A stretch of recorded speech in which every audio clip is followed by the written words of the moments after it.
അട്ടിമറി ചെയ്യുമെന്നൊന്നും പറയാനില്ല. 2-1 ഗംഭീരമായി നോർവേ ബ്രസീലിനെ തോൽപ്പിച്ചു. 5 വട്ടം ലോക ചാമ്പ്യന്മാരായ ബ്രസീലിനെ 1-നെതിരെ 2 ഗോളുകൾക്ക് നോർവേ ക്വാർട്ടർ ഫൈനലിലേക്ക് എത്തുന്നു. എർലിംഗ് ഹാലൻഡിന്റെ ഇരട്ട ഗോളുകളാണ് നോർവേക്ക് ചരിത്ര വിജയം സമ്മാനിച്ചിരിക്കുന്നത്. ഇഞ്ചുറി ടൈമിൽ നെയ്മർ ബ്രസീലിനായി ഒരു ഗോൾ മടക്കി നൽകിയെങ്കിലും കാനറികൾക്ക് രക്ഷയായില്ല. ചരിത്രത്തിൽ ഇതുവരെ ബ്രസീലിന് നോർവേ പരാജയപ്പെടുത്താനും കഴിഞ്ഞിട്ടില്ല.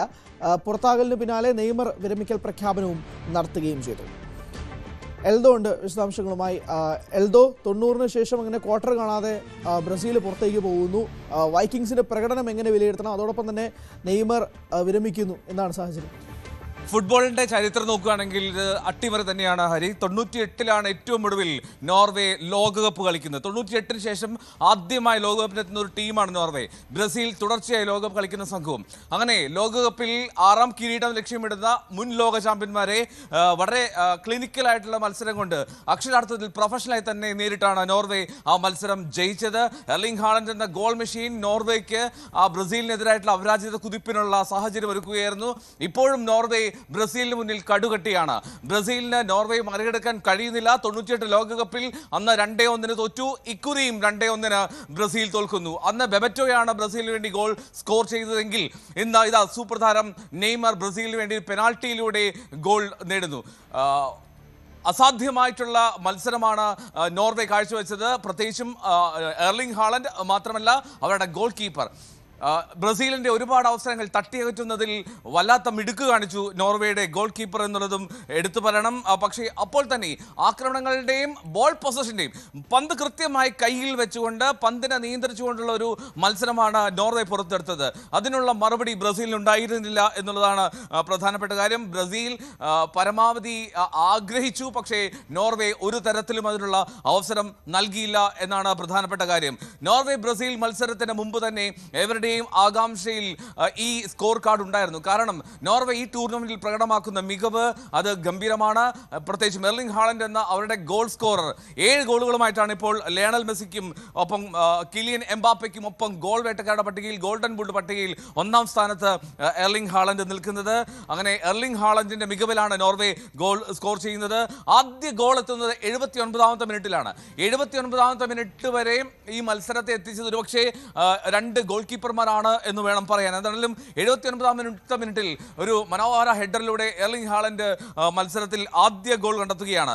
ആ ആദ്യ ഗോളിന് തൊട്ടു പിന്നാലെ 90ാം മിനിറ്റിൽ വീണ്ടും ഹാലൻഡ് ഗംഭീരമായി ഫിനിഷ് ചെയ്തു. അങ്ങനെ മനോഹരമായി തന്നെ ഈ മത്സരം പൂർത്തിയാകുന്നു എന്ന് തോന്നിയ ഘട്ടത്തിലാണ് ഒരു പെനാൽറ്റി അവസരം ബ്രസീലിന് ലഭിക്കുന്നത്. അത് നെയ്മർ 67ാം മിനിറ്റിൽ പകരക്കാരനെത്തിയ നെയ്മർ ഗോൾ സ്കോർ ചെയ്തു. എന്താണെങ്കിലും ഷൂൾഡറിപ്പിന്റെ വരവാണ് ഈ മത്സരത്തിൽ ഏറ്റവും നിർണായകമായത്. അദ്ദേഹത്തിന്റെ വരവോടുകൂടി കളിയിൽ നോർവേ വല്ലാത്ത ആധിപത്യം പുലർത്തുകയാണ്. അദ്ദേഹത്തിന്റെ വേഗത, അദ്ദേഹത്തിന്റെ കയറിപ്പോകുന്ന രീതിയൊക്കെ ബ്രസീലിന് പിടിച്ചു കെട്ടാൻ പറ്റാത്ത രീതിയായിരുന്നു. അങ്ങനെയാണ് നോർവേ ആദ്യമായി ഗോളിനുള്ള വഴിയൊരുക്കിയതും. അങ്ങനെ ഷൂൾഡറിപ്പിന്റെ മികവ് അത് 2 ഗോളുകൾക്കും അസിസ്റ്റ് നൽകിയത് അദ്ദേഹമാണ്. എർലിംഗ് ഹാലൻഡിന് ഗോൾ അവസരം ഒരുക്കിയ 2 ക്രോസ്, ആദ്യത്തെ ക്രോസും 2ാമത്തെ പാസും നൽകിയത് അദ്ദേഹമാണ്. അങ്ങനെ ഹാലൻഡിന്റെ മികവിൽ നോർവേ ഇതാ മുന്നേറുകയാണ്. നോർവേയുടെ വൈക്കിംഗ് റോയിങ് അത് ഇനിയും തുടരും. ഏറ്റവും ദുഃഖകരമായിട്ടുള്ള കാര്യം, സങ്കടകരമായിട്ടുള്ള കാര്യം, ലോക ഫുട്ബോളിലെ ഏറ്റവും മികച്ച താരങ്ങളൊന്നായ ബ്രസീലിന്റെ എക്കാലത്തെയും മികച്ച ലോകകപ്പ് ഗോൾ സ്കോററായിട്ടുള്ള നെയ്മർ ഇതാ വിരമിക്കൽ പ്രഖ്യാപനം നടത്തി. കണ്ണീരോടുകൂടിയാണ് നെയ്മർ ആ വേദി വിട്ടുപോയത്. കണ്ണീർ താങ്ങാൻ കഴിയാതെ അദ്ദേഹം പൊട്ടിക്കരയുന്ന കാഴ്ച കണ്ടു ആ സ്റ്റേഡിയത്തിൽ. ഒരുപക്ഷെ ബ്രസീൽ ആരാധകരുടെ ഹൃദയം തകർക്കുന്ന കാഴ്ചയാണ്. ലോകമെമ്പാടുമുള്ള ബ്രസീൽ ആരാധകർക്ക് നിരാശയുടെ ദിനമാണ്. നോർവേ അതിഗംഭീരമായിട്ടുള്ള പ്രകടനമാണ്. ഒരുപക്ഷെ ഈ ടൂർണമെന്റിലെ ഏറ്റവും വേഗമാർന്ന നീക്കങ്ങൾ കൊണ്ട് ശ്രദ്ധേയമാക്കുകയാണ് നോർവേയുടെ സ്ട്രൈക്കർമാർ. എർലിംഗ് ഹാലൻഡിന്റെ ഗോളടി തുടരുകയും ചെയ്യും. ഇപ്പോൾ മറ്റൊരു മത്സരം മെക്സിക്കോ ഇംഗ്ലണ്ട് പോരാട്ടവും പുരോഗമിക്കുകയാണ്. അവിടെ അസാധ്യമായിട്ടുള്ള പ്രകടനമാണ് മെക്സിക്കോ കാഴ്ചവെക്കുന്നത്. ഇംഗ്ലണ്ട് ലീഡ് ചെയ്യുന്നു 2-1.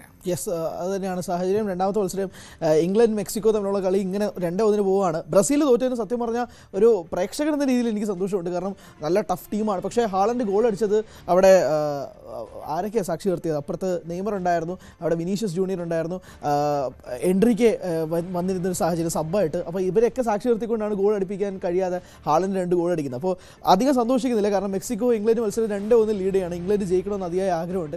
കാരണം ക്വാർട്ടർ ഫൈനലിലേക്ക് ഒന്ന് കടക്കണമെന്നുള്ള ആഗ്രഹം ഉള്ളതുകൊണ്ട് അധികം എക്സൈറ്റ്മെൻറ്റ് പ്രകടിപ്പിക്കുന്നില്ല. പക്ഷേ ബ്രസീലിനെ പോലൊരു സ്ട്രോങ് സൈഡിനെ ഹാളണ്ടിനെ നോർവേ തകർക്കുന്നു എന്ന് പറയുമ്പോഴേക്കും അത് സത്യം പറഞ്ഞാൽ എടുത്ത് പറയണം. അതോടൊപ്പം തന്നെ ഓറൻ ഐലൻഡിനെ കുറിച്ച് സംസാരിക്കണം. അദ്ദേഹത്തിൻ്റെ ഗോൾ കീപ്പിംഗ് പ്രകടനം അത് തന്നെയാണ് നോർവേക്ക് ഒരുമാതിരി സേവുകളൊക്കെ നടത്തി കൊടുത്ത ഒരു ഗോൾ കീപ്പറായിട്ട് മാറി. ഐലൻഡിൻ്റെ പ്രകടനവും കൂടി എടുത്ത് സൂചിപ്പിക്കണം. എൽദോ പറഞ്ഞതുപോലെ തന്നെ അദ്ദേഹത്തിൻ്റെ പ്രകടനവും ഒരു മികച്ച രീതിയിൽ തന്നെ മാറി. രണ്ടാമത്തെ മത്സരം പുരോഗമിച്ചുകൊണ്ടിരിക്കുകയാണ്. 2-1 ഹാഫ് ടൈമായി ഇംഗ്ലണ്ട് ജൂഡ് ബെല്ലിംഗാം 2 ഗോളുകൾ നേടി ഇംഗ്ലണ്ടിനെ മുന്നോട്ട് കൊണ്ടെത്തിച്ചിരിക്കുകയാണ്. കൂടുതൽ വാർത്തകൾക്ക് news 18 Keralam YouTube channel subscribe ചെയ്യുക.